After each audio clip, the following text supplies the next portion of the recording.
Hey, how are you? I'm Slice of Otaku, and for so long throughout the story of Steven Universe, Garnet has been an integral presence, as without her, especially during the earlier episodes, I can't imagine the Crystal Gems functioning anywhere near as smoothly. With the loss of Rose Quartz and the birth of Steven, Garnet became the new leader of the Crystal Gems, and by extension, inherited numerous burdens passed down by her predecessor. But even still, she never saw things as such and instead played her role in stride, never questioning her purpose and elevating those around her. Combatively, she stood to be leagues beyond that of her compatriots, yet managed to conduct them in ways that made the most of their unique capabilities. Garnet was made to be the backbone of the Crystal Gem team and acted as a sort of safety net, keeping things from ever getting too out of hand. And with that, whenever she'd waver or falter, even if only slightly, we as the audience would be put on red alert because that was the easiest way to know when we were in the danger zone. So yeah, Garnet was probably the most put together of all the Crystal Gems, but things weren't always this way. I mean, just looking back on the first instance of her existence, and she is an entirely different gem. And I think that's mostly because her two component gems, Ruby and Sapphire, and their relationship has changed. Now, the first time, due to homeworld propaganda and such, these two had no idea beings belonging to two different gem types could fuse at all. And with that, for some reason, I don't believe we've ever seen anyone question why exactly they fused to begin with, as Ruby could have simply executed her desire to push Sapphire out of harm's way. Well, when it comes to the behavioral tendencies of gems, despite the Crystal Gem teachings of individuality and such, homeworld standards and logistics very much serve to be an incredible reference when it comes to analyzing these characters. And I find that the former social structure of homeworld in of itself facilitated certain undesirable conflictions, once again, beyond the idealistic beliefs of the Crystal Gems. For instance, in this case, rubies were certainly produced to be pawns, mass-produced and easily replaced foot soldiers and guards. And so for the sake of easily commanding so many of these gems, a high degree of intelligence was not prioritized. And this is something that's easy for us to identify just because of how large our sample size happens to be.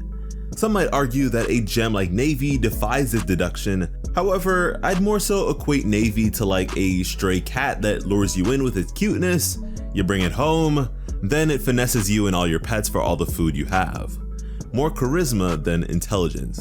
But yeah, because rubies aren't the brightest, they are by extension more prone to their emotions and or impulses, something that is yet again supported by other cases. Navy, having heralded Jasper as her hero, was brought to tears at the sight of Doc receiving her affection instead. Eyeball, of course, being a fusion component of an upcoming Steven Universe future fusion.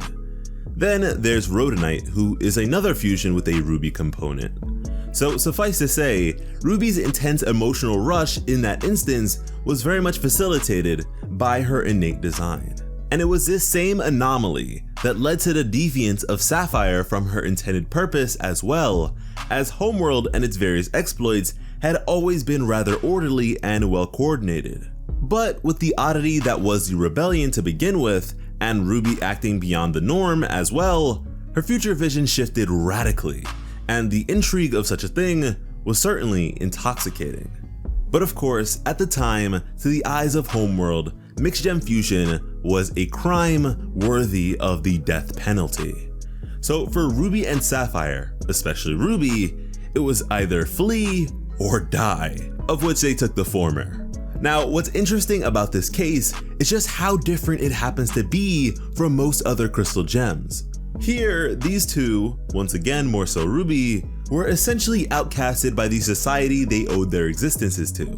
So unlike most others that chose such a way of life of their own volition, Garnet had no option of staying. From there, with fusion being this wonderful and ever fascinating experience for the two of them, it would soon become something they'd find difficulty separating themselves from, which served to bring the two ever closer. But even still, this sensation was full of questions, making Garnet question everything, down to her own choice of words. But when Rose acknowledged and commended her, and told her to never question herself.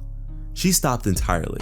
And throughout the series, Garnet doesn't really ask questions, which I could understand for like a few days, but she really kept this up for thousands of years. That is impressive. Now, what's interesting about Garnet's inclusion in the rebellion's efforts is that her very being was a symbol of rebellion all its own, and one that certainly inspired the likes of Pink Diamond as well, serving to shift her intentions for the planet entirely.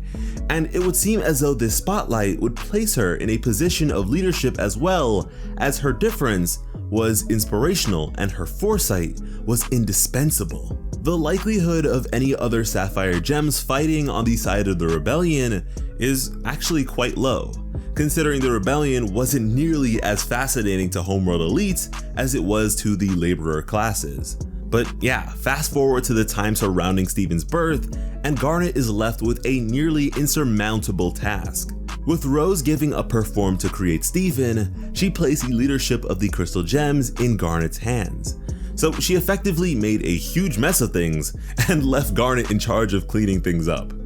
The recovery of gem artifacts, suppression of corrupted gems, and overall protection of the planet was all dependent on her leadership. And despite the many hardships they'd faced, in what was pretty much a futile effort as it were, I'd say she did a splendid job. And if anything, the most difficult thing she was left with wasn't even Rose's intention. Because Garnet had one hell of a hard time raising someone as unpredictable as Steven. I mean, this guy was, and to an extent still is, uncertainty incarnate. Because as a one-of-a-kind gem-human hybrid, there's not really anything to cross-reference in his case. And I find that for the most part, whenever Garnet is confused or uncertain, Steven happens to be the variable throwing her off. Which to an extent is to be expected, as the narrative is forever bound to his perspective, but I digress. Now, it's made rather clear on multiple occasions that Steven's living with the gems and his associated interactions with gem culture and information was not designated by Rose. But Garnet, along with her Crystal Gem allies, made that decision, and it changed the course of fate forever. And at this point, I guess you could say that was her greatest decision as their leader. But these days, with Steven now properly being at the forefront of things, Garnet has unofficially been made to reprise her former role under Rose Quartz as the backbone of the team. No longer being the final decision maker, she's left the bizarre oddities of their current reality up to Steven's judgment. But considering this sort of thing only truly began to happen at the butt end of the series, we haven't really gotten a proper look at Garnet post-role shift. And so I feel like when Steven Universe Future rolls around, that's something we'll be able to look out for with her character. How she'll now manage herself is something I'm sort of questioning. And I mean, imagine her and Steven having opposing views now. That could be pretty heavy. But more than anything, I'm just hoping this change doesn't diminish her presence as a character, as the shift of Homeworld's rhetoric seems to have done so to one of my favorite characters, Yellow Diamond. But I guess we'll just have to wait and see. But if anything, with the series being dubbed Steven Universe Future, I'd imagine the character with future vision is deserving of a little spotlight. Now, obviously, I couldn't possibly put together a video encapsulating Garnet's character evolution without at least mentioning the very first gem marriage. This was a monumental occasion, not only in the canonical sense, but also in the case of popular animation media as well. However, I'll refrain from going into too much detail with the latter, as I've already made an entire video on the subject in the past. But wow, a gem marriage, that is something only the Crystal Gem ideology could produce, as the adoption of human customs and traditions was a requirement. And I mean, as if thousands of years together wasn't enough, this occasion truly branded Garnet to be an inspirational beacon of love and romance. I mean, even Rose and Greg never got married. So yeah, this was big. And on an over-analyst side note, isn't it crazy that Ruby and Sapphire fused into Garnet and then she had a combination of their two outfits? I mean, sure, Savani does it all the time, but with gems, their clothing is just a complex application of light. I mean, the process to which Ruby and Sapphire required to even go about dressing contrary to their usual depictions is a head scratcher all its own, but I'll quit while I'm ahead. Garnet is a damn great character, and if you for some reason didn't feel that way prior to watching this video, hopefully something's changed. You guys seem to enjoy our coverage of Stevonnie and her progression, and when I asked if you'd want to see more like it, I pretty much got asked to cover every character under the sun, so I guess I have a lot of work to do. But if you haven't checked that Stevonnie one out just yet, do yourself a favor and change that.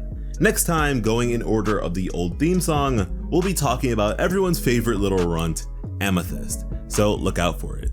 And shout out to Dream Big Stars over on Instagram for continuing to supply us with such beautiful thumbnails.